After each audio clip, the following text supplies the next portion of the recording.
Hello all welcome back to one more short video. మేము last weekend అనంతపూర్కి వెళ్ళాము. ఎందుకు అంటే జస్ట్ క్యాజువల్గా మాకు అనంతపూర్ని చాలా మిస్ అవుతున్నాం అనమాట. చాలా రోజులు అయిపోయింది వెళ్ళి అని చెప్పేసి వెళ్ళాము. సో వెళ్ళిన టైంలోనే అనుకోకుండా మా అత్తయ్య మామయ్యది వెడ్డింగ్ యానివర్సరీ వచ్చింది.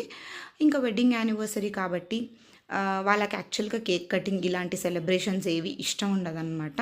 సో వాళ్ళకి ఇష్టం లేదు కాబట్టి మేము కూడా ఫోర్స్ చేయలేదు. అండ్ సెలబ్రేషన్స్ అంటే కేక్ కటింగ్ చేస్తేనే కాదు కాబట్టి మేము ఇలా సెలబ్రేట్ చేసుకున్నాము. ఫ్యామిలీ అంతా టుగెదర్గా ఉంటే కూడా అదొక మంచి సెలబ్రేషనే అవుతుంది. సో మేమేం చేసామంటే ఫస్ట్ అయితే ఈవినింగ్ ఒక మంచిగా ఇస్కాన్ టెంపుల్కి అయితే వెళ్ళాము. వెళ్ళి దాని తర్వాత మేము ఒక మంచి రెస్టారెంట్కి వెళ్ళేసి అక్కడ ఫ్యామిలీ అంతా కలిసి డిన్నర్ చేసామన్నమాట. మొత్తం మా మామయ్య ట్రీట్. సో అలా డిన్నర్ చేసుకొని హ్యాపీగా టైం స్పెండ్ చేసి ఇంటికి వెళ్ళిపోయాము. కేక్ కటింగ్ చేస్తేనే కాదండి సెలబ్రేషన్స్, ఇలా కూడా మనం సెలబ్రేట్ చేసుకోవచ్చు. మీలో కూడా కొంతమందికి ఇష్టం ఉండకపోవచ్చు కేక్ కటింగ్స్ అలాంటివి, అప్పుడు మీరు కూడా ఇలా చేసుకోవచ్చు అనమాట. అంతే.